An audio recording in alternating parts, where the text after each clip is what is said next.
24 जुलै 2025 रोजी मंगळवारी अखंड ज्योती महिला फाउंडेशनच्या वतीने पर्यावरण दिन आणि वटपौर्णिमेचे औचित्य साधून श्री एकनाथराव साधू शेटे महाविद्यालय ब्रॉन्झ स्कूल रोड येथे भव्य वृक्षारोपण उपक्रम आयोजित करण्यात आला होता। या उपक्रमात वड, पिंपळ, ताम्हण, राज्यवृक्ष, उंबर, कडुलिंब, अशोका, पारिजात, बादाम, भेंडी, रामफळ यांसारख्या विविध औषधी व पर्यावरणपूरक वृक्षांची लागवड करण्यात आली।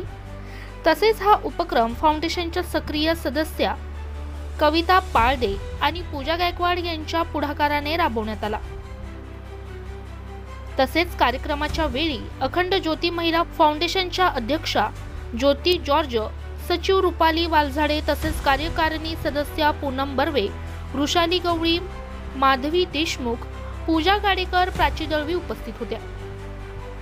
महाविद्यालयाच्या वतीने संस्थेच्या सदस्या निवेदिता अथने, प्राचार्य डॉक्टर मृत्युंजय कापसे, प्राध्यापक वर्ग, शिक्षकेतर कर्मचारी व विद्यार्थ्यांनी या उपक्रमात सहभाग घेतला। प्राचार्य कापसे यांनी फाउंडेशनच्या स्तुत्य उपक्रमाचे कौतुक करत अशा उपक्रमांनी विद्यार्थ्यांमध्ये पर्यावरणाविषयी जागरूकता निर्माण होते व फाउंडेशनने पुढेही अशाच उपक्रमांचे आयोजन करावे अशी अपेक्षा व्यक्त केली। कार्यक्रम उत्साहात पार पडला व परिसर हिरवळीत न्याहाळ्याचा आनंद सर्वांनी घेतला।